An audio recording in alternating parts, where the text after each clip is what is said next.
Bienvenue à notre échange d'idées. Aujourd'hui, on se penche sur La boîte à merveilles d'Ahmed Sefrioui. Un classique, hein, souvent au programme scolaire, mais bon, sa résonance pour les jeunes d'aujourd'hui, ça fait discuter. Le livre lui-même, en fait, nous pousse à nous demander comment l'utiliser au mieux en classe. La question qui nous anime, c'est celle-ci. Est-ce que cet univers du roman, bon, on pense à l'enfance solitaire de Sidi Mohamed, les croyances populaires qui sont partout, les tensions de voisinage, les dynamiques familiales d'une autre époque, est-ce que tout ça, ça offre vraiment une matière riche et pertinente pour, disons, aiguiser l'esprit critique et l'argumentation des élèves d'aujourd'hui? Ou alors, est-ce que son ancrage très spécifique, hein, dans le Fès des années 50, ça constitue plutôt un obstacle? En gros, voilà, comment on fait pour que la lecture de ce livre devienne un vrai tremplin pour des débats qui ont du sens en classe? On cherche des sujets finalement.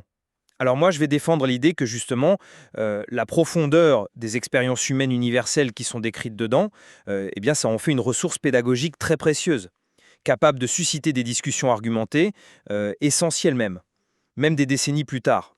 On peut y puiser, je pense, une bonne dizaine, voire plus, de sujets de débat concrets. Mhm. Et moi, je vais, disons, nuancer fortement cette affirmation.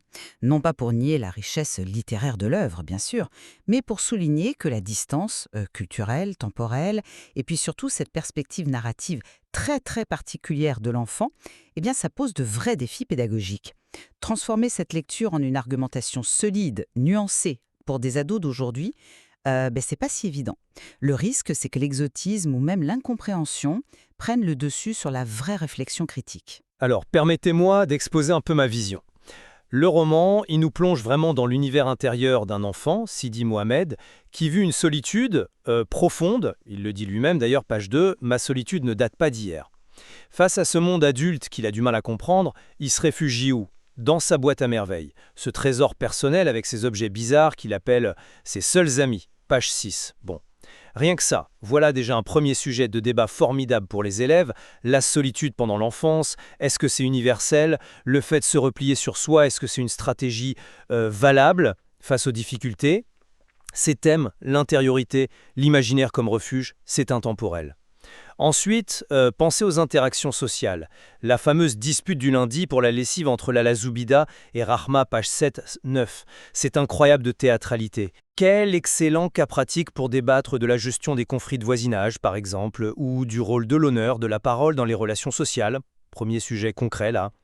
Ou encore la solidarité qui s'organise malgré les tensions.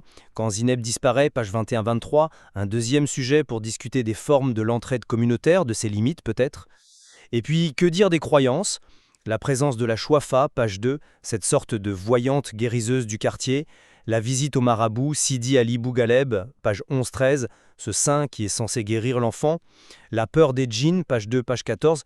Là, on a matière à organiser des débats sur le rapport entre croyance et raison, superstition et tradition, troisième sujet.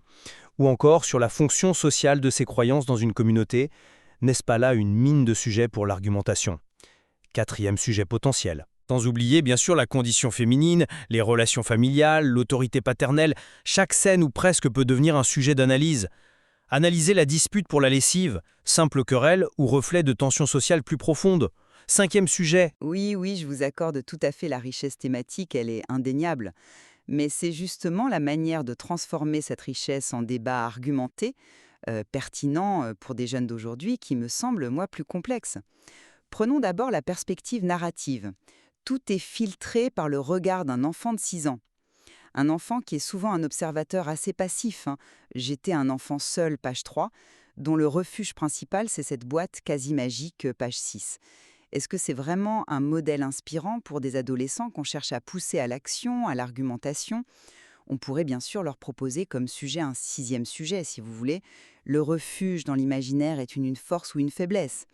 Mais justement, la passivité du personnage risque un peu de biaiser la discussion, non?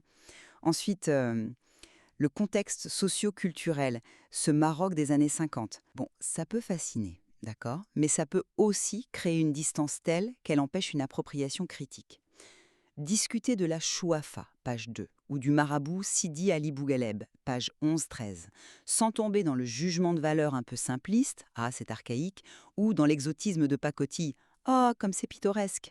Ben, ça exige une préparation pédagogique assez fine. Un sujet, comme septième sujet, faut-il respecter toutes les croyances traditionnelles, risque de tourner court si le contexte n'est pas vraiment bien compris, bien maîtrisé. De même, les dynamiques sociales, les rôles de genre très très stricts, les femmes au foyer, l'autorité du père qui n'est pas discutée, page 9, la violence éducative homicide, l'école coranique, page 4, page 10, ou même parfois familiale, la gifle, page 14. Sujet possible, huitième, la violence éducative était-elle justifiable à l'époque? Mais attention, là, ça peut vraiment heurter les sensibilités actuelles et bloquer complètement le débat si ce n'est pas abordé avec une extrême prudence. Enfin, le rapport à l'argent, la fierté dans un certain dénuement, page 12, la valeur presque sacrée des objets de la boîte, page 6, le père tisserand, page 17. Neuvième sujet, la pauvreté empêche-t-elle la dignité? La question est pertinente bien sûr, mais elle est tellement ancrée dans une économie différente que la comparaison avec aujourd'hui peut s'avérer très ardue pour les élèves. Vous soulevez des points importants sur la médiation nécessaire, oui. Mais revenons à l'instant à cette solitude de l'enfant et son imaginaire. Sidi Mohamed dit «Ma solitude ne date pas d'hier», page 2, et sa boîte contient ses seuls amis, page 6. Je persiste à croire que c'est une porte d'entrée formidable. On peut lancer un débat, dixième sujet, l'imagination est-elle le meilleur remède à la solitude? Ou même, faut-il affronter la réalité ou peut-on se créer un monde intérieur qui nous suffit? Cette tension entre la richesse de son monde intérieur et la réalité extérieure, parfois décevante, c'est un moteur puissant pour l'argumentation personnelle, je trouve. Les élèves peuvent y projeter leurs propres expériences, leur propre boîte à merveilles métaphorique, en quelque sorte. Fascination presque mystique, vous savez, il parle d'une mystérieuse beauté intraduisible, page 6, pour un simple bouton de porcelaine. Comment voulez-vous organiser un débat contradictoire sur la validité de cette échappatoire si elle est présentée comme ça, comme quasi magique, presque ineffable? On risque de rester bloqué dans l'empathie, ah le pauvre petit, il est seul, sans vraiment parvenir à une discussion critique sur les différentes stratégies d'adaptation face au réel. Lui-même, d'ailleurs, il ne semble pas débattre intérieurement de sa différence. Nous habitions des univers différents, page 3. Il la constate, c'est tout. Proposé comme sujet, Sidi Mohamed a-t-il raison de se réfugier dans sa boîte? Votre dixième sujet, si on veut le formuler ainsi, risque de ne susciter que des réponses un peu convenues si on ne pousse pas plus loin l'analyse de cette passivité. Intéressant ce que vous dites, mais justement, cette facilité elle-même, elle peut être le point de départ d'un débat. La contemplation est-il une forme d'action? Ou faut-il toujours chercher à changer le monde extérieur? On pourrait en faire un onzième sujet, ça. Passons au poids des traditions et des croyances. La chouaf, page 2, les rituels Ganawa, page 2, la visite à Sidi Ali Bougaleb, page 11-13, la peur des djinns, page 2, page 14, la grande fête de l'Ashura, chapitre 7, le fonctionnement du Msid, page 4, chapitre 2, vice. Tous ces éléments sont omniprésents dans le livre. On peut en tirer des sujets forts, non? Par exemple, quel est le rôle social des croyances populaires aujourd'hui comparé à l'époque du roman? Douzième sujet, où tradition et modernité sont-elles forcément opposées? Ou encore, faut-il préserver les rituels traditionnels même si on n'y croit plus vraiment? C'est une base, je trouve, exceptionnelle pour travailler la nuance, pour débattre de la diversité culturelle sans tomber dans le jugement hâtif. Hmm. Le risque, je le répète, c'est que ce débat reste superficiel ou pire, biaisé. Comment voulez-vous débattre sérieusement de l'efficacité de la Chouafa, P2, ou du marabout, P11-13, en classe aujourd'hui? Si l'on pose la question de manière frontale, genre croire au marabout est-il raisonnable, on tombe très vite dans un jugement ethnocentrique. Si à l'inverse, on dit bon, toutes les croyances se valent, on tombe dans un relativisme un peu mou qui interdit toute analyse critique réelle. Le défi pédagogique, il est là, il est immense. Ces croyances, elles sont vécues par les personnages avec un naturel qui peut être désarmant pour un lecteur extérieur. La mère est absolument certaine que son fils est malade à cause des yeux du monde, P11, le mauvais œil. Cette immersion totale dans la croyance rend la distanciation critique assez difficile pour un jeune lecteur. Un sujet comme analyser le rôle de la Chouafa dans la communauté, pour reprendre votre idée, pourrait très bien se limiter à une description un peu ethnographique, un peu folklorique, au lieu d'ouvrir un vrai débat sur la fonction psychologique ou sociale de telle figure, hier et aujourd'hui. La description de la Choura, page 56-57, elle est très vivante. vivante, c'est vrai, mais elle est assez peu problématisée dans le texte lui-même. Il faut donc impérativement que l'enseignant apporte cette problématisation pour susciter un vrai débat argumenté. Je comprends tout à fait la prudence nécessaire, mais ne sous-estimons pas non plus la capacité des élèves à saisir la complexité si on met guide correctement. Prenons les dynamiques sociales. La dispute pour la lessive, page 7-9, c'est du théâtre à l'état pur. On peut tout à fait en faire un sujet. Cette dispute, est-ce juste une querelle un peu ridicule ou est-ce qu'elle révèle des enjeux sociaux plus profonds? L'honneur, le statut, l'espace partagé. 13e sujet, les commérages au bain mort, page 6, les récits de la Zoubida. 14e sujet, quelle est la fonction du commérage dans une petite communauté? Est-ce que c'est toujours négatif? La solidarité lors de la disparition de Zineb, page 21-23. L'entraide communautaire décrite ici, est-elle sincère ou plutôt intéressée, performative? 15e sujet, l'importance de la réputation. Femme de noble origine, page 8. L'affaire de Moulay Larbi avec son associé, page 31-32. La réputation est-elle plus importante que la vérité? 16e sujet. Voilà, on a déjà bien dépassé la dizaine de sujets de débat ancrés dans le texte et pourtant je trouve très actuels dans leur questionnement sur la vie en société. Vous pointez la richesse des scènes, c'est vrai, c'est indéniable. Mais leur interprétation pour un débat argumenté, elle bute encore et toujours sur le contexte, j'insiste. La ritualisation des insultes, page 8, lors de la dispute par exemple, ça peut sembler complètement folklorique, voire incompréhensible si on n'a pas les clés pour décoder les codes sociaux sous-jacents.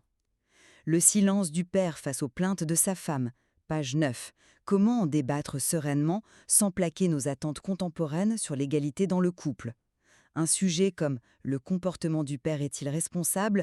demande une contextualisation très très fine pour éviter l'anachronisme pur et simple. La résolution de l'affaire Moulay-Larbi par les experts de la corporation, page 32, c'est pareil. Ça illustre un système de justice différent du nôtre. On peut en débattre, bien sûr, mais ça demande plus qu'une simple lecture superficielle. Même la solidarité pour Zineb, page 21, le narrateur dit lui-même, avec une certaine lucidité d'ailleurs, qu'il fallait pleurer pour faire comme tout le monde. Alors, sujet, la pression sociale peut-elle être une bonne chose parfois? C'est intéressant comme question, mais c'est complexe parce que l'ambiguïté est déjà dans le texte lui-même. Il faut vraiment un encadrement solide pour que ces sujets génèrent une argumentation nuancée, réfléchie, plutôt que des opinions tranchées basées sur de simples impressions ou des préjugés. Mais c'est précisément le rôle de l'enseignement que de fournir cet encadrement. Ces complexités, ce ne sont pas des obstacles, ce sont des opportunités pédagogiques. Dernier point, la question de la pauvreté, de la richesse, des systèmes de valeurs. Le roman dépeint une vie modeste, page 2, page 26, page 52, mais il montre aussi d'autres formes de richesse. L'imaginaire de l'enfant, page 6, la dignité de Lala Aïcha qui vend ses biens pour son mari, page 37, la valeur affective presque sacrée des objets de la boîte, page 6, la précarité du père, page 17, son départ forcé comme moissonneur, page 82, la fameuse dispute pour les bracelets au souk, page 71-77, autant de situations pour lancer des débats, non? 17e sujet. Qu'est-ce que la vraie richesse, finalement? 19e. La dignité humaine dépend-elle de l'argent? 19e. Le travail manuel est-il dévalorisé aujourd'hui comme il semblait l'être hier? Ou encore, un 20e. Faut-il tout sacrifier pour sauver la face, comme le fait Lala Aïcha? Ce sont des questions éthiques et sociales absolument fondamentales. Fondamentales, oui, je suis d'accord.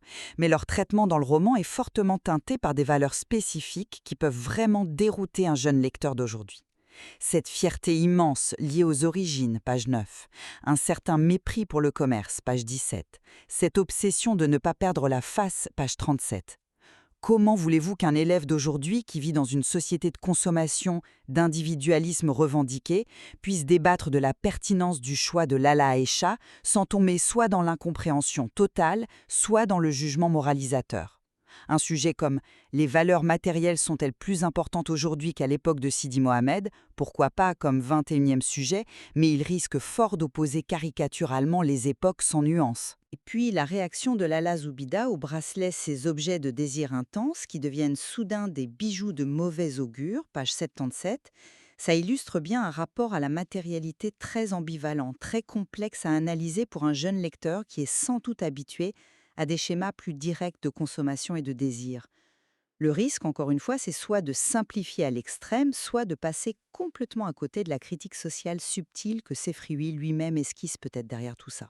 Bon, en définitive, si je résume un peu ma position, La boîte à merveilles reste pour moi un formidable outil pédagogique, justement parce qu'il nous confronte à un monde qui est à la fois lointain et par bien des aspects très proches.